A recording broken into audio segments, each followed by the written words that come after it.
Welcome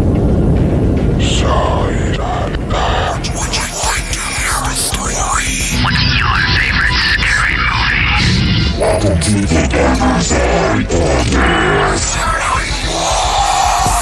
Let the game begin. Wrong answer. Welcome back to the Darkercide Podcast. This is a podcast where we delve into the darker side of our existences.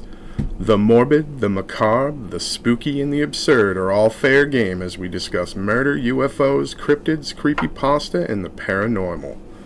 I'm your host, David Pottle, and as always, my co-host, Forrest Smith. How are you tonight, Forrest? I'm pretty good. How about you, man? I'm good. I'm excited that we're back doing this. That's what I'm all about. Oh, me too. Yeah, man, this is great. Good response from episode 1. Oh yeah. Yeah, people seem to like it. I'm glad. This is good. Holy shit! Yeah, fuck yeah, man. All right, so Forrest, we've got a interesting night tonight. We got some good topics, some good news stories. Got a decent creepy pasta that should creepy freaks out there. Welcome again, the Darkercide Podcast. So we're going to start off with our news stories here. I'm going to read the first one. This comes from the Boston Herald. It reads, Cops, mom killed her 2 boys in a voodoo ritual. Wow. Latarsha L. Sanders, 43, is arraigned in Brockton District Court on 2 accounts of murder yesterday. A Brockton mother fatally stabbed her 8-year-old son 50 times with a kitchen knife as part of a voodoo ritual. 50 times for 50 times. 50 fucking times. Stabbed one of them with, her oldest son, her 8-year-old son, 50 times with a kitchen knife as part of a voodoo ritual. What? Then went after his little brother when she thought she had failed with the older child, authorities said. What? So she stabbed her oldest son 50 times, and then she went after the little one because she thought she had failed in trying to reverse this apparent voodoo something. Let's see here. It says, Latasha L. Sanders told detectives it was because of the voodoo stuff, and it was part of the ritual. When asked in the hospital why she had stabbed her children, according to the police report, it came out wrong with the first one, and for the reason she had to move on to the second child, Assistant Plymouth District Attorney Jessica Kenny said in court, as Sanders was arraigned on 2 murder charges for the weekend killing of her 2 youngest children. She was ordered held without bail. I hope so. Yeah, right. Well, it's kind of nuts. I just couldn't imagine having that. That's crazy. Fucked up. It's absolutely crazy. It's unbelievable that you could even consider doing this to your own children. I mean, voodoo is some crazy shit. If you've ever talked to anybody from Haiti or New Orleans or anybody who believes in the voodoo, they believe it. I mean, it's true. I believe it. There's some crazy things out there in this world, and that's what's going to happen. If you believe in something, then it could very well happen. Yeah. I mean, the power of belief is unbelievable, which is kind of funny to say. Let's see here. Kenny told Brockton District Court that Judge Paula J. Clifford, the bodies of Edison Marlon Brito 8 and Lasan Brito 5 were found under bed covers in separate rooms in the family's 3rd floor apartment on Prospect Street. What? Yeah, the mother went over to a neighbor's house and asked them to call an ambulance for herself. And the neighbor told police there were children in the home who would need to be cared for too. So the mother didn't even say anything about their kids. She went over to the neighbor's house to have them call an ambulance for her. Wow. Ooh. Whoa. I'm trying to... When the neighbor led an officer into the apartment, they found Larson under a blanket, his neck bandaged and face slashed, court documents say. Edison's head and torso were covered with sheets. but his legs were exposed. Kenny said a preliminary autopsy revealed that he'd been stabbed 50 times in the neck, chest, and torso. Sanders admitted to the stabbing Edison first in the kitchen. She could not recall how many times she stabbed Lasong. Wow, I don't want to read any more, but this is what a crazy fucked up story, right? Yeah. But like voodoo, all about the ritual. I don't know what caused it, and doesn't necessarily really say, like, she doesn't say like why she did it. She just did it, and 50 times. I don't know what she was trying to. It doesn't necessarily like say it. So she just said it was the voodoo stuff. So maybe she thought that she had a voodoo curse against her, and the only way was to murder her children to get off the. But I'd slit my own throat before I did anything to my children to get a curse off me. I understand voodoo and belief are big things, but man, come on. That it's so brutal. Unbelievable. I couldn't imagine being the first responders on that scene. I couldn't imagine any of that. Is there any, like, I feel like if this was a horror movie that someone wanted to produce as a based on true story thing, I feel like if the first 5 minutes of the film was like police camera going into like this building or ambulance camera, whatever, I feel like it would be really scary. It would be fucked up because these two little kids' bedrooms, or one bedroom and then the kitchen or whatever, but that's still, it's so crazy. Like, unbelievable, man. It's twisted. Bloody twisted. Hey, this is the darker side. Yeah, right. That's what we do. I mean, we give our opinions. I do want to throw up at the thought of these little kids, this blood everywhere. But, I mean... Covered in blanket sheets. This is the world we live in, man. So you got a news story for us there, bro? Forrest? Yes, I actually do. Let's see here. It's I'm a huge favor of really fucked up shit, whether it's supernatural or whatever. But I trembled over the story, and this would probably be the least of my interest, to be honest, or at least not really that much up there. But I read it and I was like, I gotta do this. This is fucked up. So according to Up Story, an attacker throws animal semen over girls in Bury. CCTV image of the man police are looking for. They're looking for. What word? Hold on a second. Detectives in the Greater Manchester describe the assaults all in the Bury area as disgusting. The man follows young girls before they discover they have been smeared with the liquid. What kind of semen is this? Let's see here. So he just runs up to him and then just covers them with semen? And does he walk away, run away? Let me see here. Doesn't really say much after that. It said the first attack was reported in November, and the latest was last week of when this was written. None of the... They weren't... let me see here. I know it says it in here somewhere.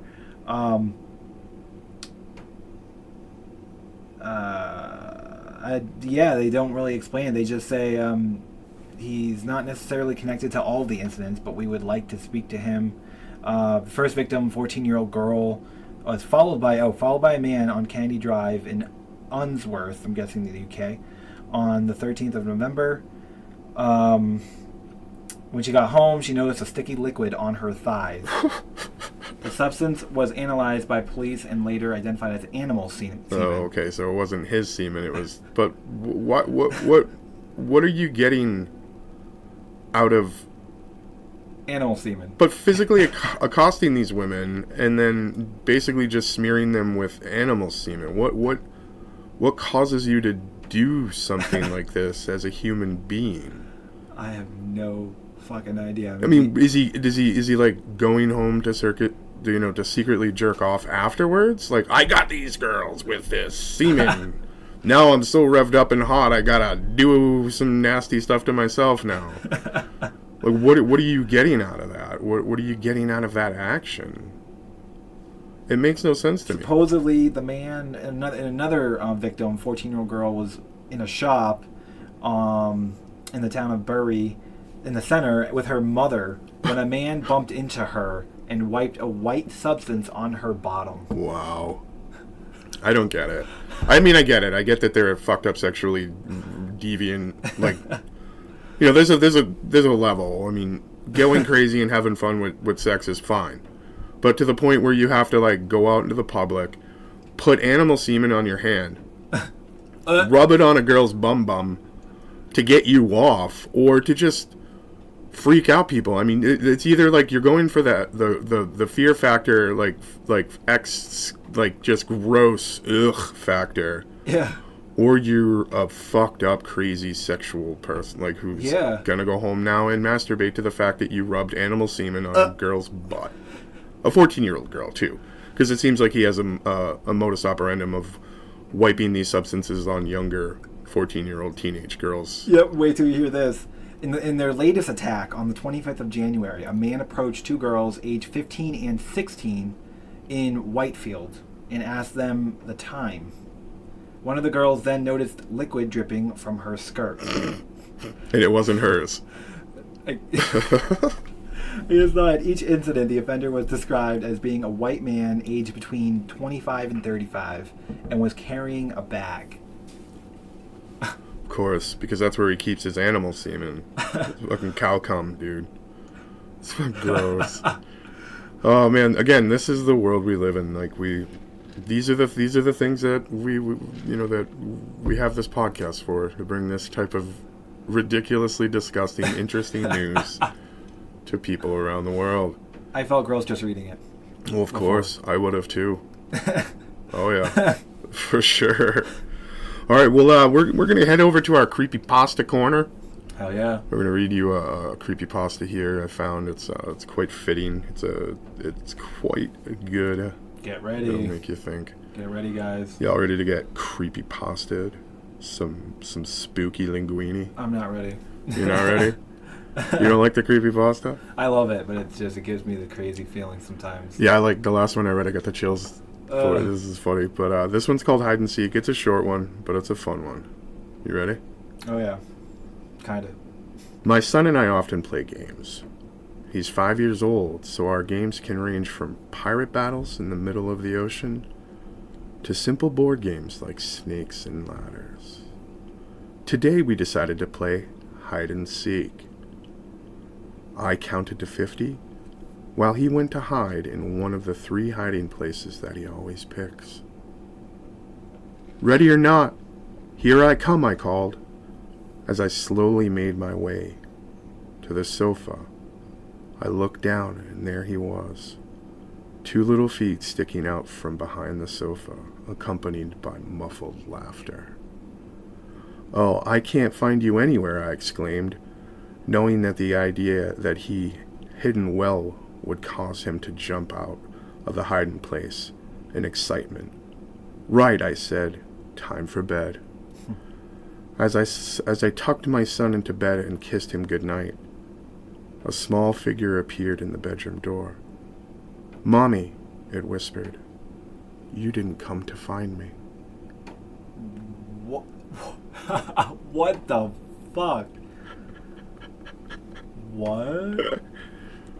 So, what happened is that she found her son under the couch with his feet dangling out, and she tucked her son into bed. But it wasn't her son. The little boy who came to the door and said, "Mommy, you didn't find me," was her son. What? So it's either like a doppelganger or some sort of like creature, shapeling, or a fairy folk or something like that. But I mean, could you imagine? I mean, that's like one of my worst nightmares, is to have my son's already creepy, and to have another version of him that's even more creepy just the thought of it. I mean, I like the darkness and I like the creepiness, but not when it comes to kids, like kid stuff, kid movies, like horror movies involving kids are crazy, and creepypasta like this involving kids is so It's freaking creepy. Okay, I got the chills. And I've read it like 4 or 5 times, and I still get the chills every time I read that story. It's crazy. Oh my god. Because I can only imagine if it was me. Right. But and especially when you're reading it in the dark, and your kid's already asleep, and you think you see something out of the corner of your eye. Yeah. Oh my god. God, I love that. That's so fucked I up. love that. So, my question would be, though, is... Does the mother know, or is she possessed, or is she just ignoring it? Well, she didn't know that she was tucking in her kid until her real son showed up at the door and said, "Mommy, you didn't find me." So maybe she kind of saw it in her head that it was her son? Yeah, I mean, it could have been any type of creature, like a changeling, or like something posing to be her child, like a demonic figure or something, but like was corporal at the same time, because she obviously had to pick him up and put him in the bed, change him, put his, but still just, and then like your son coming back into the room and going, "What are you doing? You didn't come find me. What the hell?" And then you're like, "Oh my god, that's my kid. Who the fuck did I just put in the bed?" Right. It's so funny. Can you imagine like reporting that to the police? No, because they wouldn't believe a goddamn second of it. No, they would just probably recommend her some hospitals to go to. What are you talking about? Because obviously this other thing or this other creature is going to disappear by that point. Yeah. I mean, if you're looking at it from like a movie or a show type of format, to create tension and psychoticness and psychosis in the mother and stuff like that. I can't imagine like how that figure might have also felt like if it were to get changed. Right. right. All right, so that's enough of the creepypasta, I think. Yeah.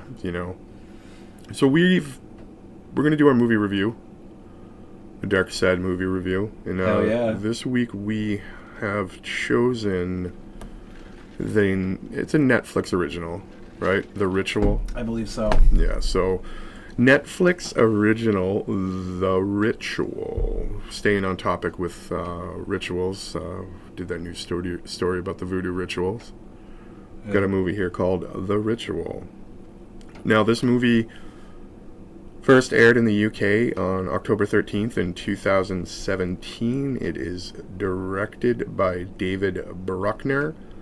The screenplay is by Joel Barton, and the story was written, it was based off a novel by Adam Neville.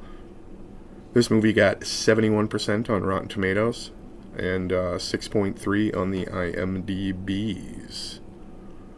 Horace, what do you think about this movie? I mean, starting right from the beginning, what was your first thoughts, that opening scene?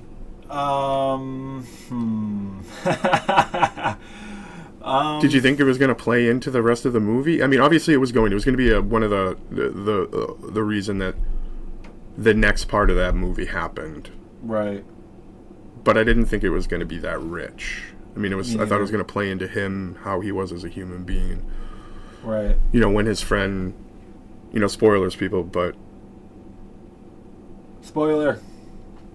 Some fucked up shit happens in the beginning, and it makes the main character, who's already, I think, got like a weak self-esteem. He's a weak person. He's not that strong. He's, he obviously wasn't that strong in the first scene of the movie. But it just eats at him more and more, to where right after that first initial sequence, when they go into 6 months later in the woods of Sweden.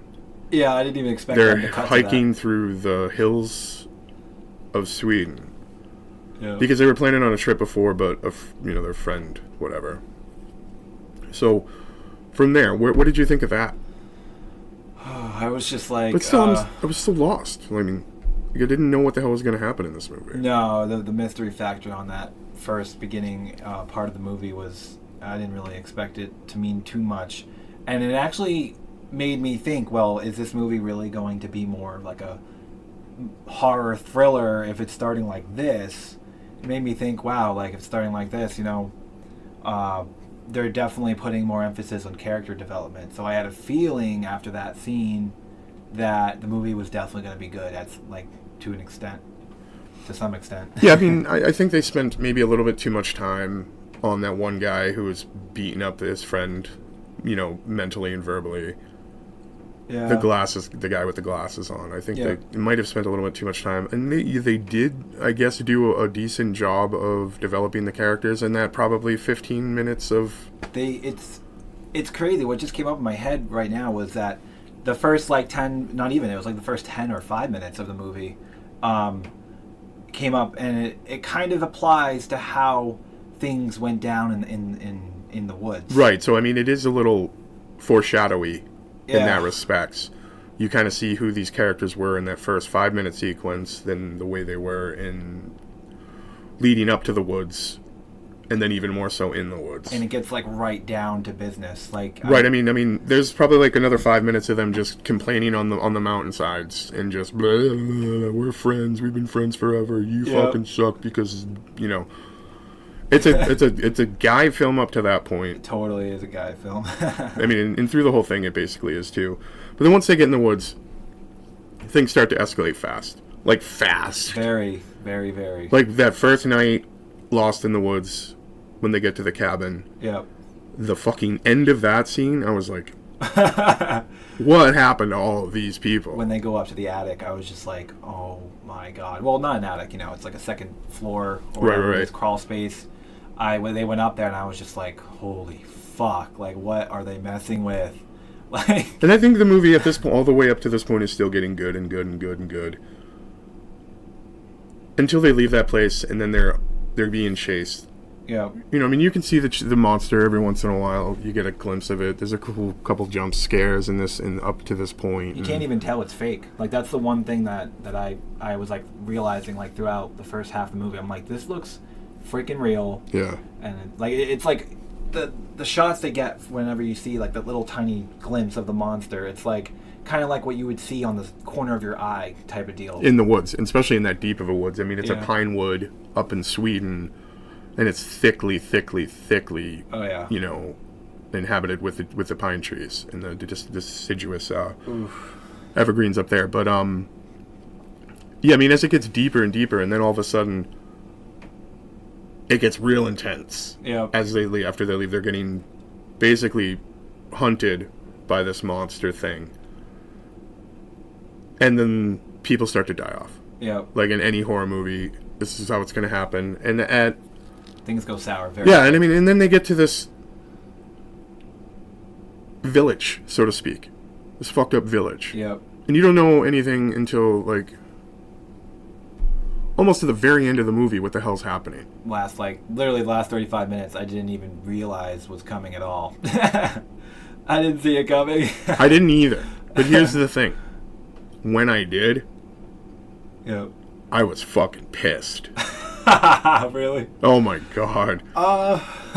Yeah, I was mad. I didn't like the ending of this movie. Some people may really enjoy it, but the payoff made me want to throw shit at my TV. And I don't like to think about throwing shit at my TV because I like my TV. See, I have a way different opinion on that than you do. It didn't scare me enough. It disappointed me. See, the thing is with this film was that it was more the first 3/4 of the film were the scare, were there to scare you. Then the last half was the last 30 or so minutes was kind of this big, just weird, odd, scientific, maybe historical backstory that you wouldn't even see coming, and it's just wild. Well, I mean, I get that whole point, that whole part of it where it's, it brings in the mythology and the people, and yeah, I mean, the village, who they are and how they got to be there, and who, how they became that village. Yeah. Based on the monster. I mean, it all comes down to the monster.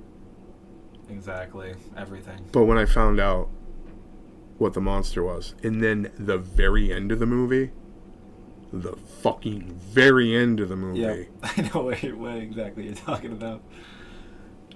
The very end. Yep. When he triumphantly wins the day after just being brutally beaten and just mentally mind-fucked the entire time. Yep. When he wins the day. And the way they do it, I didn't like the way it was filmed. I didn't Really? like the way it was directed. I didn't like the two, him and the other, the monster, they're off. It looked just real like, though. I I'm was not just gonna like, lie. get the fuck out of here. I'm not gonna lie. The monster looked pretty insane and didn't look too fake. I mean, that's what I thought. I think. Well, I mean, the visuals and the stuff like that, but I still just don't like the concept of it. Yeah, I see what you're saying. You know, I just think that they overstretched a little bit.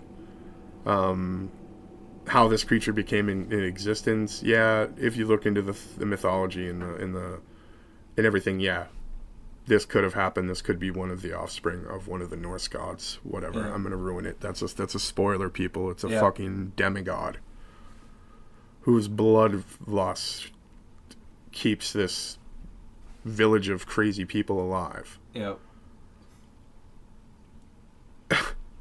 It was a stretch for me. It was a stretch. And then again, the way it was directed and I just didn't like the end of the movie at all. See, I'm not gonna lie. Like, I actually thought the movie was just, in my opinion, underrated. I felt like the ratings were actually a little bit lower than they should have been. Really? So you're gonna give it high marks. Yeah. Sorry. So let's get to that point of this movie review where let's give it our 4 words, our best review in 4 words, and then we'll give it a grade afterwards. So your 4 words to best say what you liked about the movie. 4 words. Let's see here. Extremely, awesomely, weirdly, unpredictable. Not bad. Yeah. Yeah. Mine is are you kidding me?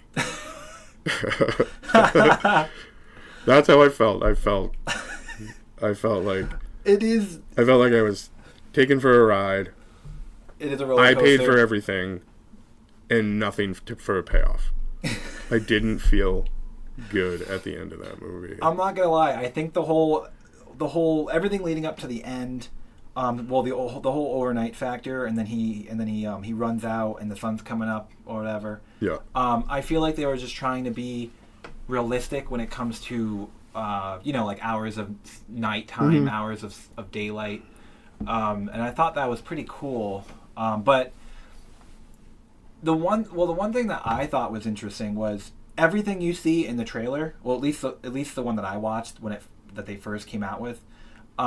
Everything you seriously see in that trailer is in the first maybe 25 minutes. That's it. Yeah. After like that half hour, you're just like, what's gonna happen now? Like, Which I mean gives. I mean, it was marketed well that way. They leave you a lot of suspense. yeah. They just tell you that it's like this film. I was a little confused though. I think. I mean, I liked a little bit of the ending because I liked that he did get through all of this. And the guy what's his name? The guy with the glasses. He kind of foresaw this. So him telling him that he's gonna get out of here and he's gonna and to burn this motherfucking place to the ground. I just thought that was not actually going to happen. I thought the complete opposite was going to happen, and the fact that that guy with the glasses, what's his name, was right. Just like it blew me away. I was just like, wow. Yeah. I didn't see it. Yeah. Because every little moment in every act structure of this film. Well, I did see it. Right. And I felt like I knew the next step, and I knew what was going to happen. I mean, the only one twist was the Norse god thing for me. Yeah. But it made sense with his powers and the powers that he had. And his Right. bloodlust and stuff like that. Made sense to me. Right. And the thing that did aggravate me throughout the whole film was the fact every little hope that they got and pointed out throughout the film, they end up getting to where they want to go, where there's this little tiny shiny thing of hope that they have, and every single time it's the complete opposite times like a million. Right. And I was just blown away a little bit. But towards the middle to the end of the movie, I was a little confused. I was like, what the hell is going on? I didn't even really understand how I felt at the time. And then I kind of did a little more research and stuff, and then I kind of rewatched that last half of the film, and I was just like, well, I think I appreciate this a little more than I think I actually thought at first. So what would you give it on your scale? I'd give it, let's see here, maybe out of 10, I'd give it maybe like an 8.5 out of 10. Interesting. For sure. Uh-oh. Yeah, I would give it... I'd give it like a C+ out of 3 bajillion Jameckles. So I guess that's a pretty... It's a C+. I'm giving it a C+. That's not bad. No, I don't... Hard C+ too. Right. No B-. Not even on just a hard C+. Yeah. Yeah. I can see what you're saying. No, but I can see where you're coming from too. So I might have to go back and rewatch it and hit it from that type of perspective. I feel like if I were to make a comment towards like IMDb and Rotten Tomatoes, I would say they're a little bit under. Yeah, you think so? A little bit under, especially IMDb. Well, IMDb's hard on everybody, man. They're hard on the great ones too. Yeah, you're right. All right, hey, you ready to dive deeper into the darker side?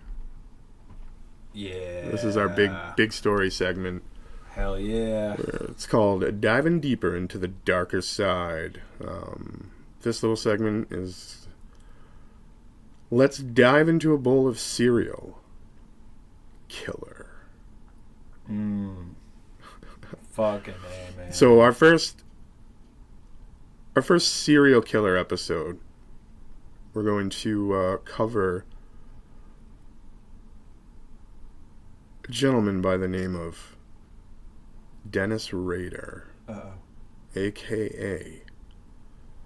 the BTK killer. Now, Forrest, do you know what BTK stands for? Oh, man. Let's see here. I know I fucking had in my head not long ago. Oh, man. I'm trying to think of it right now. I'll tell you. It's bind, torture, kill. Shit. So he really enjoyed that method of murdering people. We'll get a little bit deeper into that. So let me give you a little background on this gentleman. Dennis L. Rader was born March 9th, 1945. So his birth anniversary just happened a few days ago. Holy fuck.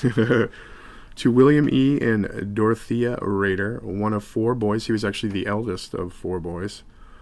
He graduated from Heights High School in 1963. Rader served in the U.S. Air Force from 1966 to 1970. He was stationed in Turkey, Greece, Japan, and South Korea since about 1971. He lived at 6220 Independence in Park City. Let's see here. In 1971, Rader worked in a meat department at Leaker's IGA, where his mother worked. His mother got him a job after he got out of the military.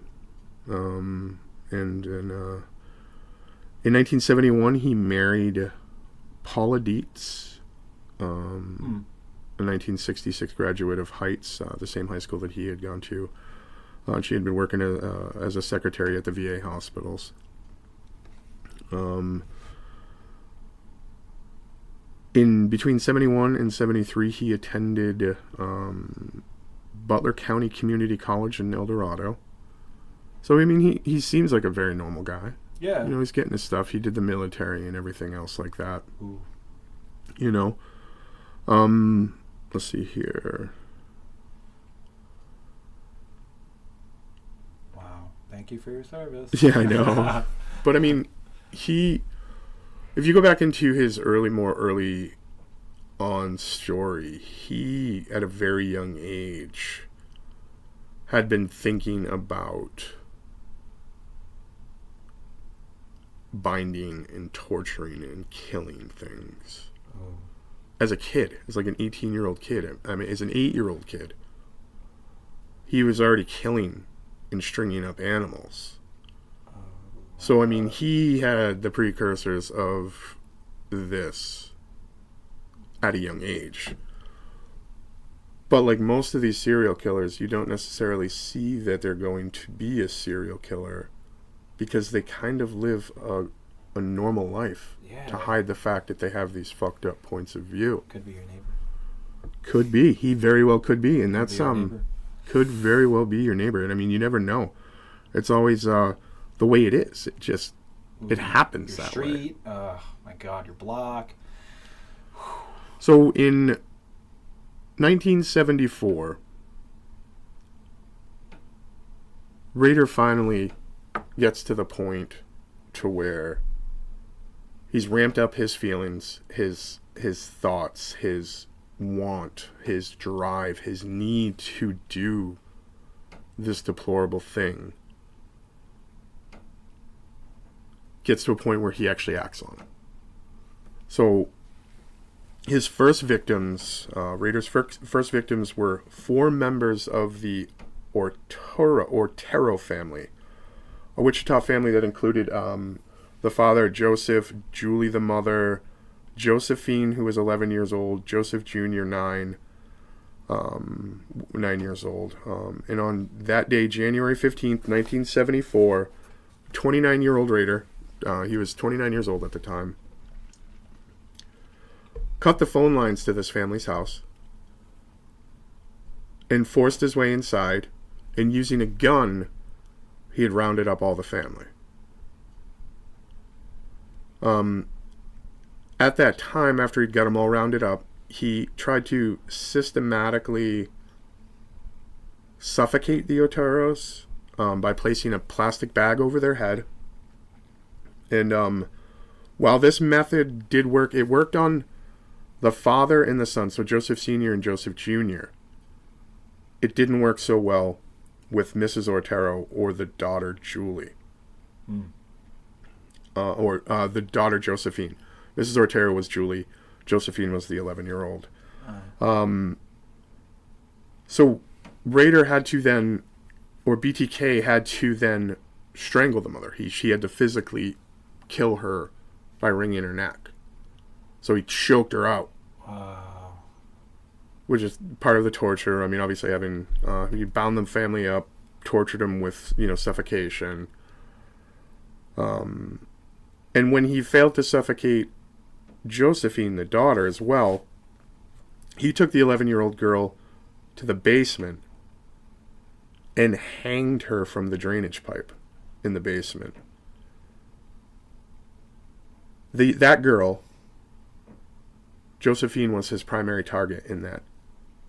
He didn't necessarily want to kill the entire family, and he didn't even necessarily know that he was going to get to that point. Wow.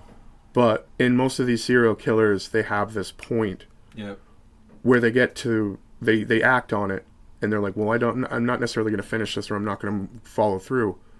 But they do, and they do it hard. And that's the point where they get their first kill, human kill. And at that point, they've got this thirst for it. But the younger girl was the primary target. He said that she cried for her mother as she futilely fought to breathe, while the killer, BTK, masturbated to her suffering.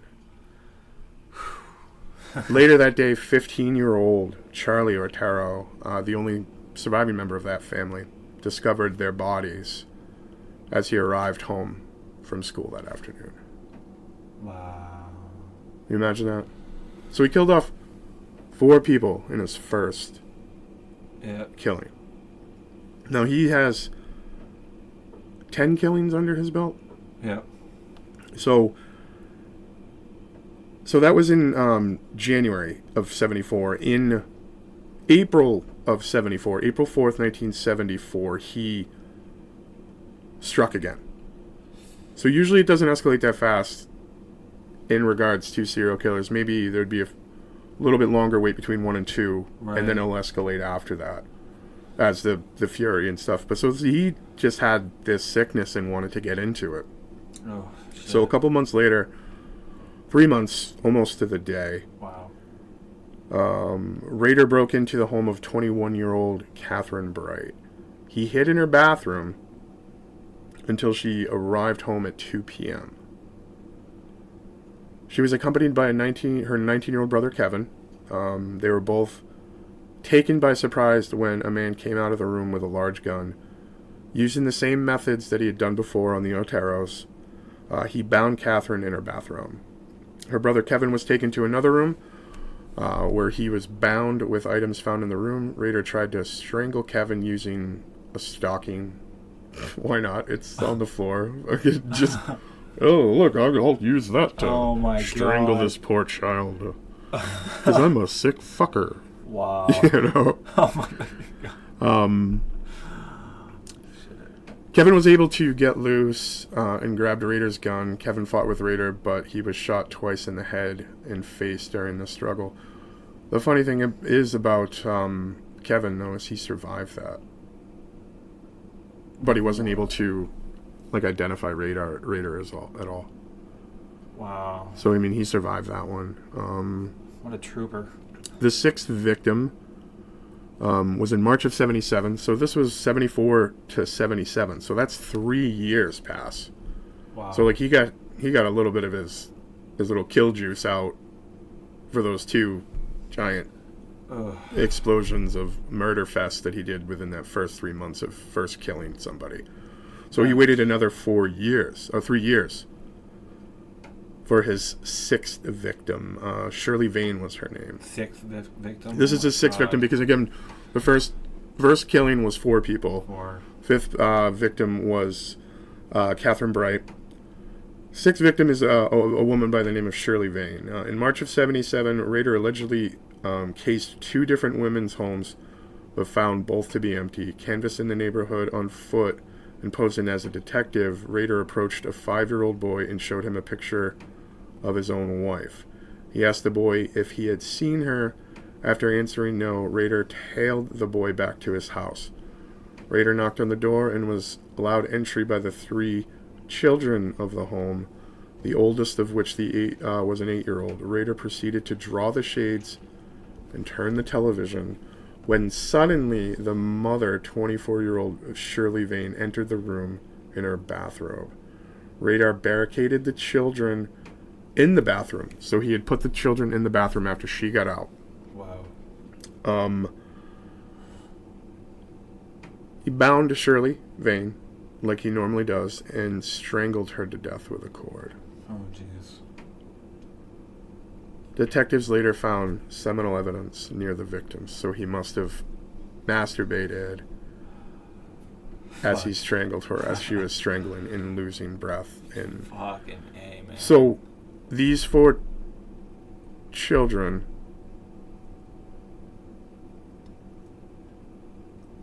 were in the bathroom while their mother is being strangled out in the living room. And then this crazy nut job is nutting all over the floor while she gets strangled. Oh, my God. And the whole time, this man is a community person. He's building himself in his church. He's got all these great positions. He he's working for these companies. He's got a normal life. He's got a wife. Yep. And he is just out of his mind crazy. So it looks like, so in December of 77, his next victim. So he waits a good almost 8 months for that. Okay. For his next victim, which would be his 7th victim, Nancy Fox. So December of that year, Rader also targeted Nancy Fox, a single 25-year-old woman who worked at a jewelry store. She was a jewelry store clerk. Yeah. Rader gained entrance to her empty apartment through the bedroom window.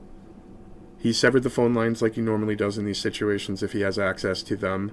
When she entered her apartment, she found him armed inside the apartment, and she didn't resist. She did what he said. Obviously, I mean, he's got a gun to her head. Yeah. You do what you got to do to survive. Unfortunately for her, she didn't know that she wasn't going to survive. So he bound her to the bed. He made her disrobe, get naked, bound her to the bed. After she was tied up, he explained to her that he was the man who had committed the recent murders and announced that she was his next victim. Can you imagine that? Oh my god. Semen was left on the nightgown next to the body. Holy shit. I can't imagine being in her shoes too. Like, you'd think at least for her resisting, he would maybe like half kill her. Be like, hey, you were good.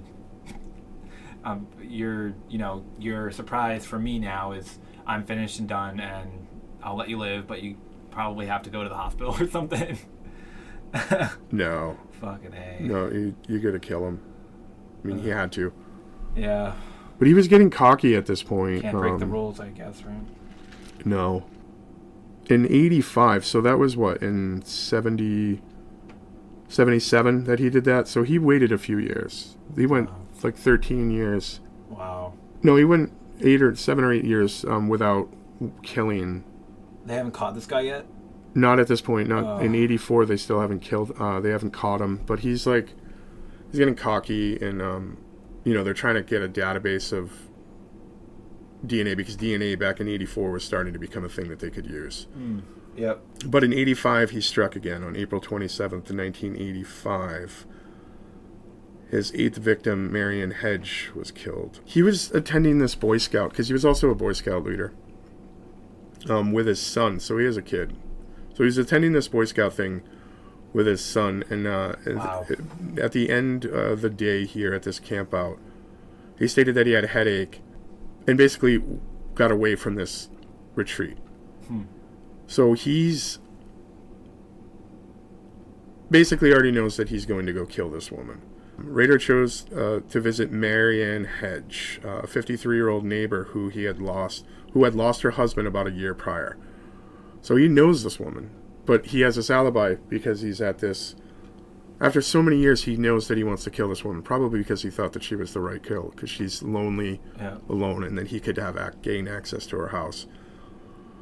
After stopping for a beer and leaving his car at the bowling alley, Rader took a cab to Park City to the home of Marion Hedge. Rader severed the phone lines like he normally does. He entered the house but found no one home. He decided to hide in the bedroom because he's got a thing for hiding in bedrooms as well. Ugh. And watched as Marianne and a male friend entered the home several hours later. He waited patiently until the friend left about 1 in the morning when Marianne, it's M-A-R-I-N-E, Marine, turned out the light and went to bed. Rader then crept out of the closet and turned on the bathroom light. Without hesitation, he jumped onto the woman and strangled her in her bed. He, I guess, dragged the body along with the bedding to her car and placed her in the trunk. He took the body to the church he attended and dragged Marine's lifeless body into the basement of the church. Wow. Then he proceeded to tape black plastic over the windows and then posed the body in various positions and finally took pictures. I mean, he's getting cocky. He's like, I'm never gonna get caught. I'm gonna do all these things. He's just crazy, man. He's just a crazy nut job. Yep. Unbelievable. Crazy. So this was in 1985 that he did that. He hit again in 86, in September of 86. His 8th victim, or 9th victim, I should say, was a Vicky Wergel. It was Vicky Wergel, who was a 28-year-old. In September of 86, he arrived at her doorstep dressed as a telephone repairman. So, I mean, he's really getting cocky now. Phone repairman. Yeah, apparently fooled by the ruse, she allowed Rader into the home. Rader then proceeded to tie her up, strangle her, and take photos of her body. Wow. Just escalation. He's just, bringing it to a whole new next level. I guess her husband, Bill Wergel, observed his own car going in the opposite direction when he returned home a short time later.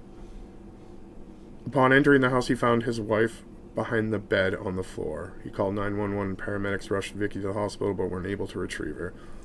Bill Wergel faced an uphill battle when police decided that it was not the BTK crime and pursued Bill as a suspect for several years.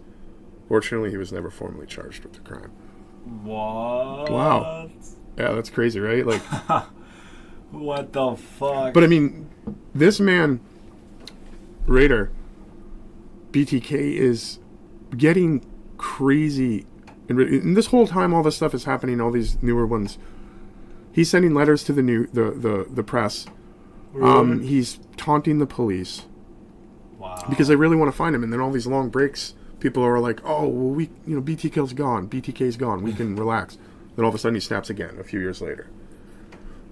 But he's like, get to this point where he thinks he's got the police by the balls. He thinks he's got the media at his beck and call, and he doesn't, because as we all find out, majority of these people who are serial killers are fucking idiots when it comes to this stuff. So in 1991, so we go from 86 to 1991. In February, Rader was 45 years old at this time in 1991 when sights fell on a woman by the name of Dolores Davis. She was a 60-year-old single woman. She lived alone about a half a mile from where he lived. Rader planned his attack to happen during the next Boy Scout camp, again making up an excuse to leave the camp, etc. Alibi. He headed back to his neighborhood. He used a cement block to smash his way through her glass door, the back of the house, found Dolores reading in bed. He fed her a line about being a vagrant and needed money. And then he tied her up in the bedroom before strangling her to death. After this, he made a sketch documenting the end of her life. He then dragged her body outside and placed it into the trunk of her car. He drove her car to a lake near the interstate and left the body and the other evidence under some trees. He later then returned to the scene of this one and wiped down the fingerprints he may have left, then retrieved his own vehicle, etc. He's got some balls. Yeah. Big balls. I mean, he really does. Big hairy balls. I mean, just the audacity of this. And then the whole thing after this is where it really starts to escalate with the press and the news and the police and everything else. So he kept leaving these packages with evidence and pictures and other things around, and people were finding them and then reporting them to the police. In 2004, a package was found out of Omni Center package drop box in North Kansas. Another package later on in 2004 containing Fox's driver's license, one of the persons he killed. He left her driver's license and a bound doll found in Murdoch Park were back in that day. So he left that evidence out for these people. Wow. In 2005, a news organization received a postcard detailing the location and contents of a post-Toasties cereal box, and it was found near the 69th North Seneca, I guess, which is in this main town. In February of 2005, this news organization received another postcard. Apparently, it was from him. Wait, 05, and he's still not caught? No. Holy No, fuck. so I mean, it took him 3 decades. Wow. To catch this guy. I mean, he was on the lam. That's why he's still one of the biggest murderers in this country. You know, I mean, that's why eventually what happened is he ended up getting in a conversation with the police, and he got so cocky to the point to where he said, "I'll send you a floppy disk of information." Yep. And the cops were like, and he's asked the cops, if I send you a floppy disk of information, are you going to be able to tell it was me? And they tell him no. And they tell him no. And he sends them a floppy disk of information with like pictures and everything else on it. But what he thought that he thought that he had wiped all clean. But what the cop ended up doing is finding evidence on this floppy disk of church documents deep embedded into this floppy disk with information in it, with his name on it, and they found it. They caught him through this stupid, cocky move Fucking dumbass. that he had Because he was so cocky and thought he was on top of the world and Yeah. was never going to get caught. Do whatever the fuck he wants. He got caught because he got so cocky. And good for him. Yeah. Because that's what you get. Exactly. That's what you get. So they ended up having a trial. He got convicted of all of these murders. Good. And he's... Rader pleaded guilty to 10 counts of first-degree murder in June 27th of 2005. Wow. Isn't that crazy? Isn't that absolutely crazy? Did someone kill him in prison yet? Yeah, I'm not even 100% sure if he's dead or not. But we're talking, how many years is this? 74 to 2005. What's that, 31 years? Yeah. 31 years? That's crazy. 31 years this killer was out there. 31 That's years, and insane. it took him to get super cocky and like godlike, like this godlike mentality that he has about these, that it took him that long, and it was basically his demise that caused it to happen. Wow. He did it. He right, Forrest. So yeah, man, I mean, like I was saying, this is just crazy how long it took them to really apprehend this gentleman. I mean, it's Bloody insane. 35, you know, I mean, what, 31 years, right? Total. Yeah. Between his first kill and Oof. unbelievable. Like I said, he was apprehended in 2005, and as of right now, BTK, Dennis Rader, is currently serving 10 consecutive life sentences at El Dorado Correctional Facility in Kansas. Wow. So he's still alive, and I don't know how he's doing in prison. I'm sure he's doing wonderfully. Who knows? I mean, he's still there. He's still alive, and it's Wow. 2018. 13 years later, he's still living. I was thinking throughout that whole segment, like, if he goes to fucking prison, someone's gotta fucking stab him right where it hurts. Or Oh, I'm something. sure. Shit. I'm sure, dude. But hey, that's the BTK killer. That's Yeah. us taking a dive deeper into the darker side. Thank you for going along for that ride with us. Thank you, guys. Speaking of rides, we've got a little segment that I like to call "Getting Lost in the Forest," or AKA the Forest Fire. This right here is a segment where our passionate young Forrest rants about a topic that is just chafing his butthole this week. Here you go, Forrest. You got 2 minutes. Okay. Here, Forrest here. What's up, guys? Okay. So I'm going to just go over this little story real quick.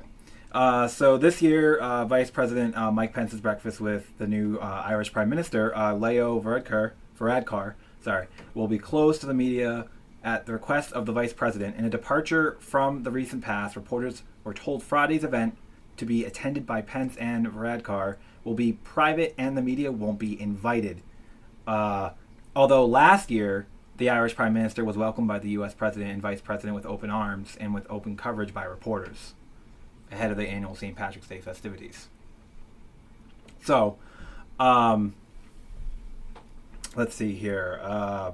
People are speculating whether issues such as gay and lesbian rights and Pence's stance on gay conversion therapy might be discussed at their meeting. For instance, the Human Rights Campaign, an LGBTQ civil rights advocacy group, sent a tweet saying ahead of his meeting with anti-LGBTQ Mike Pence's Ireland's openly gay Prime Minister, Leo Varadkar, said he wanted to bring up the LGBTQ rights at the meeting.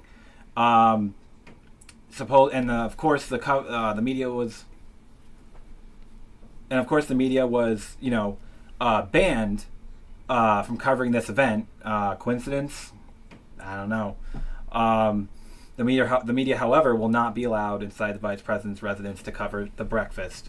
And according to an Irish Examiner, Varadkar said he would have preferred that his meeting with Pence would be open to the public, but added that a private session may allow for more frank conversation. Although I could not find updates on that specific conversation. Who knows? They could have had sex. Who knows? I don't know. He likes the gay conversion therapy a little too much, I think. There's a lot too. There's a lot. I have a video on YouTube. There's a lot going on with Mike Pence, with his stance on LGBT issues in America. LGBT plus. There's an acronym in America, and I have to say that this really kind of pissed me off because our current government seems to be, I guess, always crapping and shitting on the media, liberal media, all this stuff. I think it's kind of bullshit because this is kind of a big thing. It's St. Patrick's Day weekend. This is a huge event. It's obviously from the past. It's been a tradition to always have the media welcomed to these kinds of events. Yeah. And the fact that they said no media, to me, I mean, that sounds not just illegal, but it sounds just downright wrong in my opinion. And if you ask me, I don't believe at all that they spoke of any kind of LGBT issues whatsoever. And it pisses me off. It's like these, and the funny thing is that it got kind of a lot of attention, but not many people were talking about it. So it really kind of pissed me off, it really enraged me because there are still issues in this world. I mean, even in this country with LGBT issues, and it's just getting worse. And the fact that this just happened, I mean, that sounds pretty illegal, unconstitutional. I mean, extortion, I guess. I don't know. I don't like to throw that word out too much, but it sounds to me like something that a government official could be prosecuted for. So. And that's your 2 cents? Yeah. That's us getting lost in the forest. Think about that for a little bit, well, guys. Please. It's again one of those issues, the darker issues that we deal with, the inequality and the unwillingness of some of these extremely religious persons not accepting people of any other type of faith or sexuality, or especially Mike Pence, who, man, there's a long backstory there. Yeah. And I'm not gonna lie to you. Even with the stance of Leo Varadkar, I'm confused. The Prime Minister of Ireland, or Vice Prime Minister or something? I believe so. I think he is a Prime Minister. Prime Minister. And is he gay? Yeah, he's gay. He's openly gay? Yep, he's openly gay. And was he invited to this breakfast? Yep. Oh, okay. So he's there, but by Pence. But he didn't want anybody in the news basically coming in and discussing that, because he doesn't want to discuss openly any type of LGBTQ plus issues to the media because of how deeply embedded he is in with his gay conversion community. Yep. He likes to advocate for safe sex practicing pretty much. Yeah, but gay conversion is his go-to. Yep. What a dass. Whatever. Thank you for getting us lost in your mind for a few minutes here, Forrest. I appreciate that. I could hear a little bit of anger in you. Well, it's because Pence is a longer story, and maybe there's a lot of things. Yeah, there's a lot of things going on with that gentleman. I mean, and if you like Pence, that's cool. But again, we're a little bit more open-minded here. I fucking hate him. In that regards, that's fine. I fucking hate him after doing some research on him the other day. Yeah. I'm sure we'll hear another rant somewhere down the line about Mike Pence or something else that Trump is doing to the LGBTQ. Obviously, you have a vetted interest in that because you are a gay gentleman. Yeah. You are a male who likes other males. Oh, yeah. The sausage. That's awesome, and I'm glad that you're very passionate about this. I am as well. This is an issue that America is dealing with Americans are dealing with on a daily basis, and around the world as well. Oh, yeah. Where we're all equal until we're not all equal, and it's not fair. Everybody should have the same rights regardless. Oh, if you're human, you have DNA and you have blood running through you. You should have the same rights as any other human with DNA and blood running through their body. Yep. Whether you believe in Satan, God, or nothing, or are gay, straight, or queer. Yeah. It's everybody should have the same rights, bro. And the thing is too, in some of these states, people still live there and pay taxes, and yet the states don't even support them. Or they don't have any rights. Yeah, they don't have the equal rights at all. Well, thanks, Forrest, for again opening us up to that, and getting us lost in that little bit of who you are. That's one of my favorite segments. So again, this is the Darkercide podcast, everybody. This is where we delve into the darker things, the more gruesome, morose, macabre, the murders, the UFOs, the cryptids, the paranormal. This is what we do. This is the darker side. I am David Pottle. You can find me on the Facebooks. You can find me on Twitter if you really want to. I don't really go there much. I have a band called Frenemy. We are Frenemy Providence, a heavy metal band. It's cool. You can find us on Facebook, the other social medias. I also do another podcast with a gentleman called Kevin Spurl it's called Life, Relationships, and Everything in Between. At the end of this podcast, I'm going to give you a little clip of that, do a little cross promo with Kevin's podcast, where I am a freaking guest and co-host on that. Yeah. So that's where you can find me. That's who I am. Thank you guys for coming to the darker side. Peace and love to everybody. Forrest? Yeah, and I'd love to first say, thank you guys for listening, and being a part of our very extremely, dark type realm. And you can find me on YouTube, Forrest Smith, Forrest Films. I've been doing a couple recent videos if you'd like to watch it, mainly just political.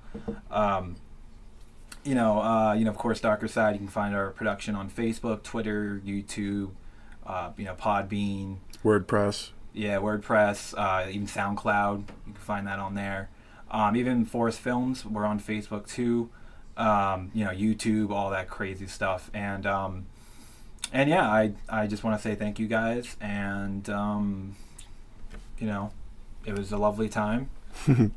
Kinda. Very. Yeah, as much as dark, disgusting, horrible things can be lovely. Shaking a little bit. Yeah, so until we hear, until you hear from us again, guys, please, stay good, stay pure, stay true. Oh yeah. Try to keep yourselves out of the darker side. Yeah. The darker side. The darker side. The darker side.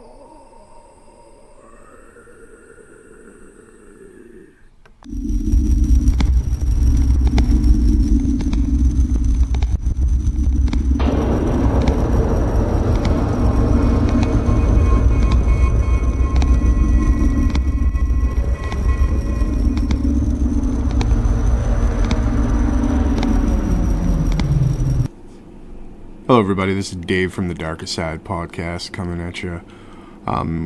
Right here, what I'm going to do is I'm going to show you or give you a clip of the other podcasts that I frequent and co-host, Life, Relationships, and Everything in Between. You'll be able to find a link to this episode and to the iTunes page where you can like, share, subscribe, comment, do whatever you like. But here you go. This is with the host Kevin Spurl and I. We're talking about the pharmaceutical industry. Is a couple-minute clip here, everybody. Hope you enjoy it. In this episode and this topic of discussion for tonight, this is going to be a two-part series, actually. So tonight we're going to be talking about pharmaceutical industry as it pertains to and relates to the healthcare industry. And no taxation without representation is a good segue, because I don't see how, in a country as developed as ours, in a country where you have hundreds of millions of Americans who go to work hard every day, day in, day out, just to live paycheck to paycheck. People working 40, 50, 60 hours a week. And we're all literally just one health scare or medical condition away from bankruptcy and even potentially the grave. Oh yeah, 100%. In this country, you get the people who are, we need a free market. We need to have an open market so that we can pick our own healthcare, and we need to. The only people who I see that are making this argument are people who already have or can afford healthcare, and two, the people who are given healthcare by the taxpayers who are writing legislations to make profits off of these industries. Right. Those are the only people I'm saying that are making this argument. That and the libertarians. But they're libertarians, so, we give them that little space there. My position might be a little bit far-fetched, but I feel like if you have ever worked a job and you look at your paycheck and you see things like FICA, you see things like Medicare, you see things like state income tax, you see things like Social Security, and you see things like unemployment. These things that come out of your paycheck that you have no control over. Before you even see a dime of your hard-earned money, there are these deductions. And Yeah, 25% at that point. yeah, and I'll stipulate to the fact that yes, a lot of the taxes that we do pay do contribute to the lifestyle that we as Americans are afforded. But let's be honest, a lot of it we never see. And I personally don't feel that anybody who works and who pays back into the government should ever have to worry about how they're going to pay for medication if they get sick, or how they're going to pay for glasses if their child needs, a prescription for eyeglasses or contacts, or, if something happens and you can't work and the healthcare, All right, everybody, there you go. There's a clip from life, relationships, and everything in between. Hope you enjoyed that. Please, like I said, like, subscribe, share with your friends that podcast and also the Darkercide podcast. Peace and love, everybody. Dave out.